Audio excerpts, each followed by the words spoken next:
Vážení příznivci burzy a online obchodování, vítejte u další technické analýzy forexového páru euro-dolar.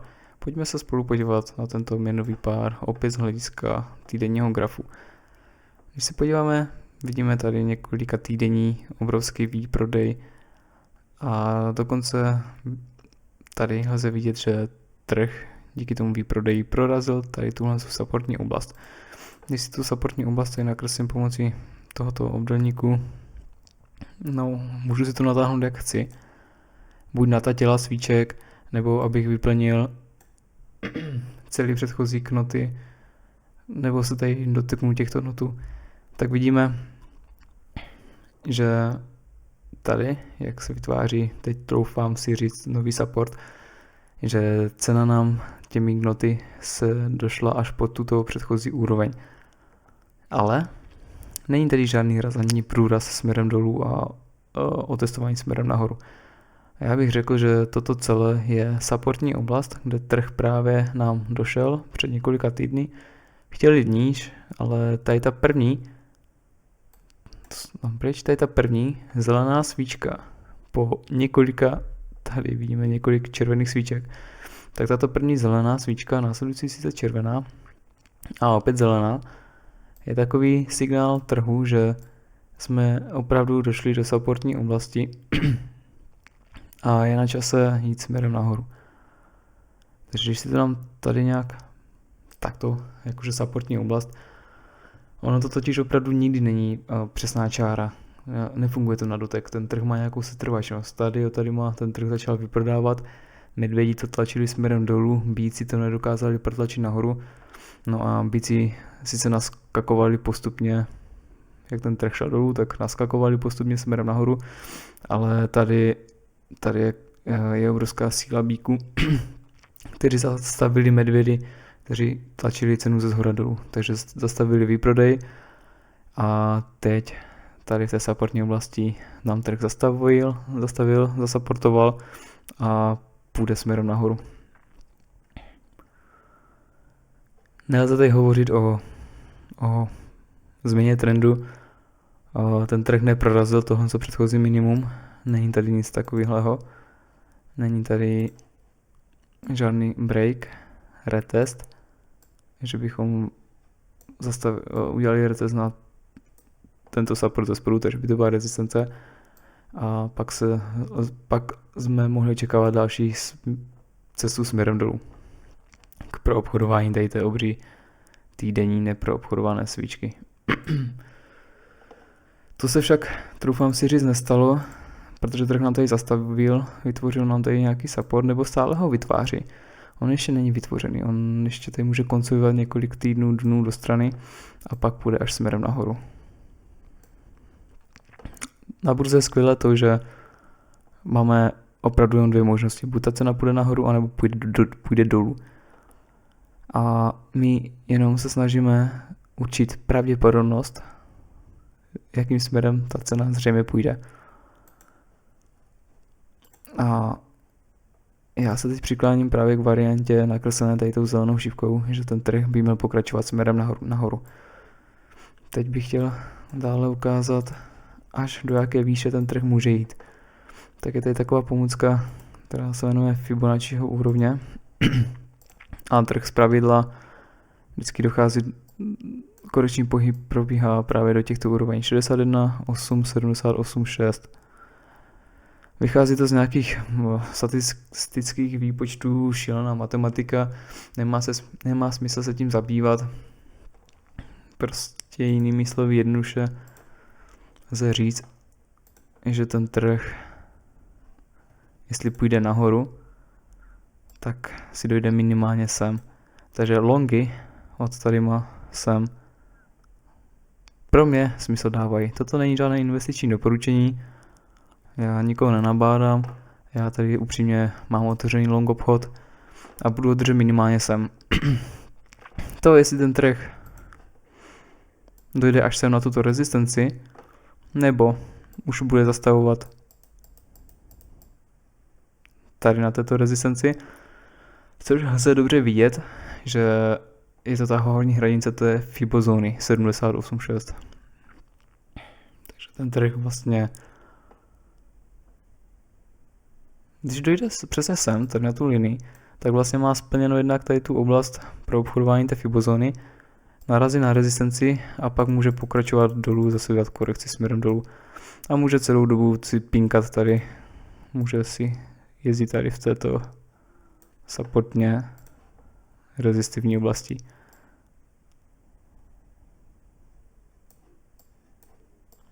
Jo, jak jsem říkal, není to přesná čára, je to vždycky oblast. A ten trh právě teď se nachází tady v té supportní oblasti.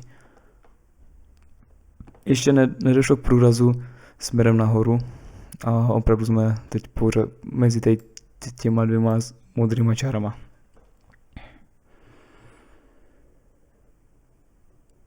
No. A co k tomu říct dále? Pojďme se podívat teda na jiný timeframe, na denní. To tady smažu.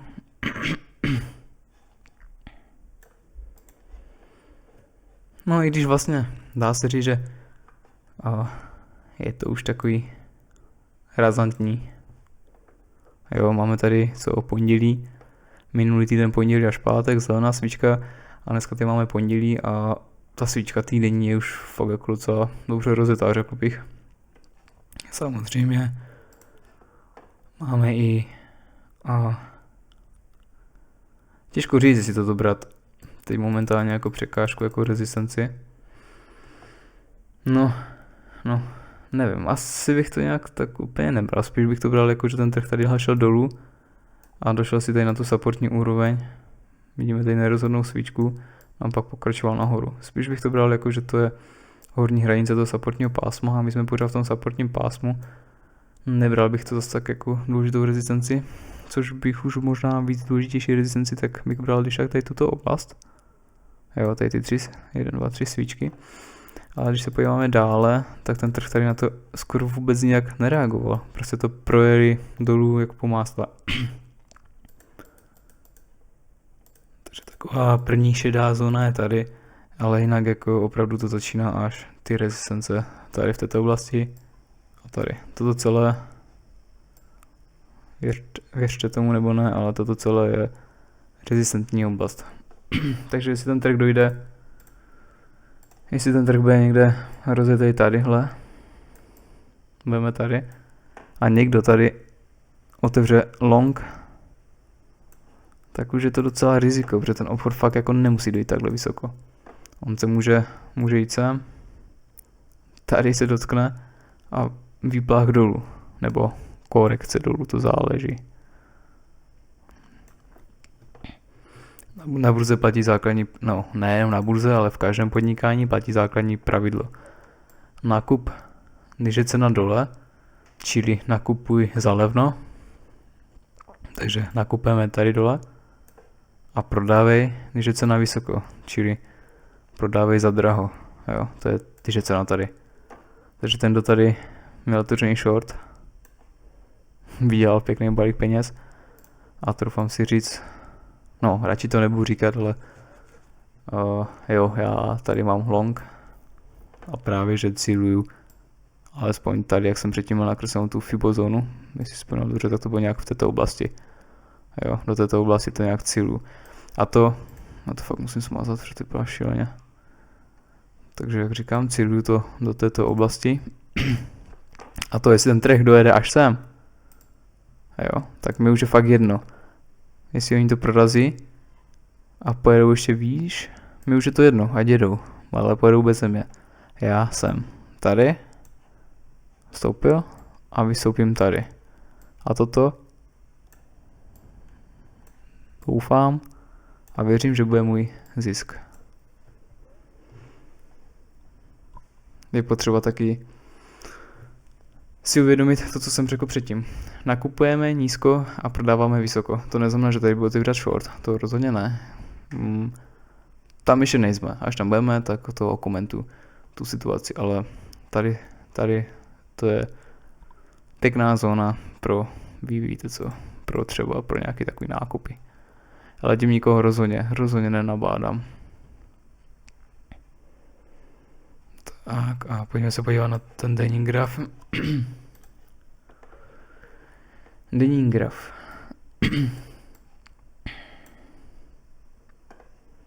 Tady můžete vidět, jak mám zvýrazněnou, jak máme table support, tady to byla nějaká rezistentní oblast, pak to bylo proraženo, pak ten trh šel nahoru, resistance, support teda, support ze zhora, průraz, support, resistance, support, tady taky byla reakce, tady taky byla reakce, tady taky byla reakce a tady taky byla reakce. Těch reakcí je tady fakt hodně a když to nakreslíme takhle, když to spojíme, tak lze říci, že toto celé byla nebo je supportně rezistivní oblast. Co znamená supportně rezistivní oblast? Je tam obojí. Když jsme tady dole, tak je to support. Když jsme tady nahoře, tak to byl taky support. Teď ten trh pokračuje nahoru. Takže lze říct, že teď je to zase rezistence, že? No, to sice ano. To je pravda. Když jsem to řekl předtím, že to je supportně rezistivní oblast. Můžeme říct, že právě teď je to rezistence. Ale je blbost tady otevírat sell. I když ten trh tady možná dojde korekčně. Co možná fakt dojde. A možná to bude trvat fakt dlouho. Že bude pinkat tak. Jo, že ten trh bude dělat tady tyto pohyby. Nahoru, dolů, dolů. A bude nerozhodný a bude pořád tady v té supportní oblasti. Tady v této oblasti. A bude nerozhodný, jestli jít nahoru nebo jít dolů. Obojí dvojí přichází v úvahu. Ale jestli teda člověk chce mít jistotu, tak toto je opravdu vhodná zóna na příkupy. A tady třeba vždycky vystoupit, jo. Zase příkup. Další příkup. A on to jednoho dne vyjde. On to jednoho dne prorazí nahoru. Protože toto je opravdu významná oblast. To, že šli trošičku malinko níž a vrátili se zpátky, není zase tak důležitý. A navíc je ta klesající trendovka. Tak už vidíme, že ten trh vážně tady breaknul. Toto byl takový předposlední pokus o ten break. Ale tady v té cestě tomu trhu bránila tady ta klesající trendovka a tady ta horizontální rezistence. Proto tady došlo k tomu obrovskému výplachu tady v podobě té červené svíčky. Trh se zase zpamatovával tady nějakou dobu. No, konkrétně asi 2 nebo 3 dny. Ale vidíme, že i když tady došlo k tomu obrovskému výplachu, že tady ten jeden den nám vlastně sežral 1, 2, 3, 4, 5 předchozích zelených svíček. Tady 5 dní, takže celý týden to šlo nahoru. A jeden den z toho týdne to šlo dolů. Takže ta síla jít dolů tady byla. Ale nutno podotknout, že ten trh tady vytvořil, a to je úplně zřetelný, nám tady vytvořil vyšší dno než to předchozí. A konec konců tento vrchol je přece taky vyšší než ten předchozí. Takže už možná tady by se dalo vidět něco takového.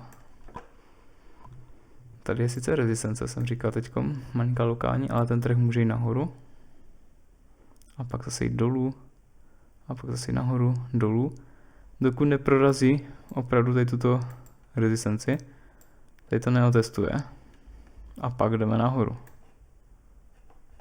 To je vážně možný, že k tomu dojde. No a toto je ta Fibozóna, jak jsem říkal. Spojím, jestli mi to neuteklo, jestli to je vážně ono. Ano, je to ta zóna 61,878,6. Jsem ten trh. Pravděpodobně, když bude long příležitost, tak jsem minimálně by ten trh mohl udělat tu korekci. To znamená, jak jsem říkal, tady tak. Dojít sem.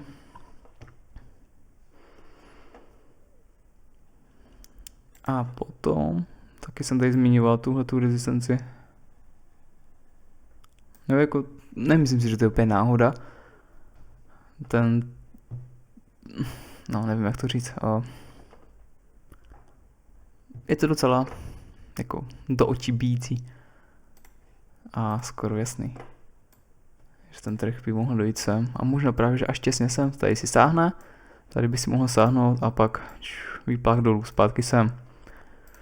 A pak bude důležité sledovat, co tady ta supportní trendline, jestli to vydrží, ten návrat s tadyma dolů sem, jestli to vydrží, anebo to breaknou, otestují ze spoda a pak budou pokračovat dolů směrem k paritě. I to se může stát, ale zatím to nevypadá, že by se to tady stalo. Nevypadá to, že by se to chtělo odehrát teď nebo v nejbližší době. Teď to momentálně vypadá tak, že ten trh vážně má dobře našlápnuto, že dojdou si sem.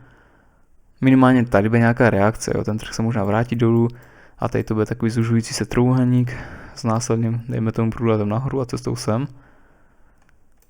To jestli půjdou ještě výš, až teda do této oblasti, to už nevím. Já tady prostě v této oblasti budu vystupovat z toho trhu. A jestli tadyhle už uvidím nějaký náznak toho trhu, že se otáčí, že vytváří rezistenci. Nechci říct, že už bych vyhledával příležitost do shortu, protože pořád tady máme ten rostoucí trend a ano, máme tady pořád rostoucí kanál, rostoucí trend. Tak tady otevírat short, když jsme vlastně v polovině toho kanálu, je taky taková hloupost, protože jsme přesně nebo budeme přesně v polovině. No, skoro mi to vyšlo.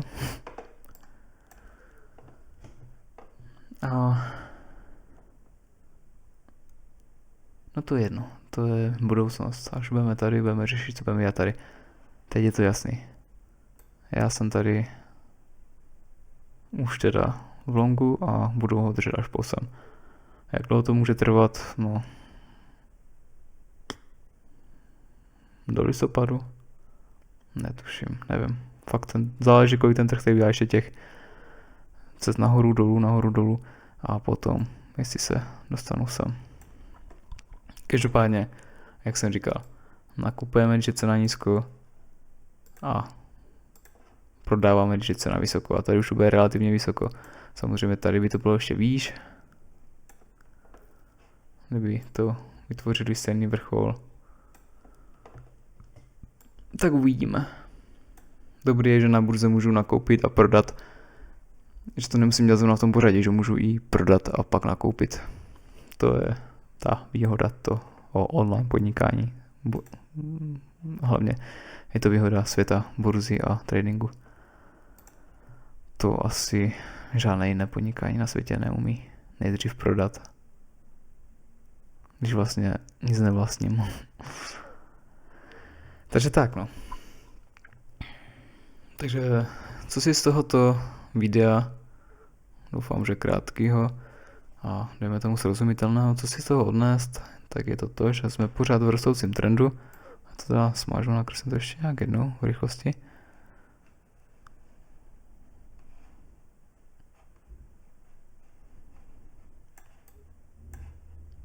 Pro mě je důležitý to, že jsme v rostoucím trendu, jsme v supportní oblasti, trh tady reaguje, zatím to nevypadá. Vypadalo to, že chtějí dolů, ale teď už to nevypadá. Navíc tady došlo k breaku téhleté klesající trendliny. Jsme sice pod rezistencí, pod jako místní rezistencí, která je součástí supportní oblasti, tohle celé je supportní oblast. ten trh tady může se mrcasit ještě doleva, doprava teda nějakou dobu, jo. Tady taky dívejte, jo, šel nahoru dolů, nahoru dolů, nahoru dolů a už pak vystřelil nahoru. Tady úplně to stejný, jo. A to stejný může být tady. Než udělají toto. A nebo taky toto. To už nevím. A asi vás klamu, když řeknu, že nevím, co z toho nastane. Každopádně nastane to nebo to. Tak vždycky tu pozici jde řídit tak, aby šla uzavřít v zisku, anebo v minimální ztrátě. Nejlépe, jak se říká, na zelený nule. Takže to by bylo, zkusím se podívat ještě na 4hodinový. No, tady vidíme jasnou sílu toho trhu, jak vlastně je rozjetý směrem nahoru. Nějak takto. Ukažte, jak bych to mohl mít. Jo, toto vlastně celé je ta supportní oblast, jo. A ten trh právě teď naráží na rezistenci. No, na tomto YouTube kanále já nebudu ukazovat svoje živé obchody, ale vypadá to nějak tak, že tady jsem v longu a jsem pořád jako v tom obchodě.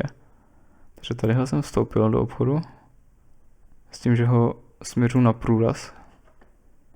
Část objemu směřuji až na průraz, tahle je rezistence a mám tady, a jak jsem říkal, je to ořízení pozice. Tak i kdyby náhodou ten trh chtěl propadnout dolů a jít až k paritě, tak tady jsem otevřený long a tady mám stop loss. Ale výhodou, že to je pozitivní stop loss. To znamená, že když ten trh se tady otočí, tadyhle, po tou rezistenci, a buď půjde korekčně dolů.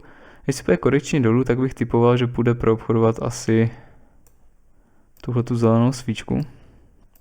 Narazí tady na tuto předchozí rezistenci, teď to pro ně bude support ze shora. A možná získá sílu na ten, aby dělal třeba toto. A pak ten průraz. A nebo to prorazí hnedka. To fakt nevím. Každopádně už tady jsem vstoupil. Protože jsme vytvořili vyšší dno než to předchozí a to předchozí bylo taky vyšší než to předchozí. Takže tady máme po sobě 3 rostoucí dna. I když teda tady byla ta extrémní výprodejová 4hodinová svíčka. Ale jak říkám, toto celé je supportní oblast. Takže jsem tak nějak svým způsobem spolehal na to, že díky této silné supportní oblasti ten trh může jít nahoru. To jestli to teď tady uzavřu v zisku a budu doufat, že ten trh dojde pak třeba znovu dolů, abych znovu nastoupil. Ne, nebudu to dělat. Nechám se překvapit tím trhem. I kdyby ten trh došel dolů, nebo spadl dolů, to je jedno, tak díky tady tomu pozitivním stop lossu nebudu ve ztrátě, ale budu aspoň v nějakém zisku. A co je doma, to se počítá, že jo. No a na základě, jaký to bude pohyb, jestli to bude prudký výprodej, nebo jestli to bude pozvolný korekční pohyb dolů, tak se rozhodnu třeba tady nastoupit znovu. Pak třeba znovu. Ale dokud tady tato oblast bude fungovat jako supportní, tak já budu nastupovat klidně 100krát. A tady to budu vždycky uzavírat. A jednoho dne to vyjde, že to buď prorazí fakt nahoru, a třeba nebudu tady nastoupený, nebo byl bych, ale tady budu zavřený a ten trh pak vyskočí nahoru, tak tady si naskočím znovu, protože to přesně na to čekám. A to, že ten trh to prorazí a půjdou nahoru. No ale může se stát taky pravý opak, no a tak to bude úplně ten stejný princip, akorát opačnej, že to prorazí dolů, tak tady nastoupil bych šel a směr dolů. Ale ještě jednou podotýkám, toto není žádné doporučení, to je jenom můj osobní, jak to říct, názor. Nebo můj obchodní styl a to, co od toho předpokládám a to, co tam vidím. Takže to je zase dlouhé video. Věřím, že by se to dalo obkecat během asi 5-6 minut, euro, dolar. Nevím, že se vždycky zakecám. A tak se uvidíme příště u dalšího videa. Díky za slednutí. Ahoj.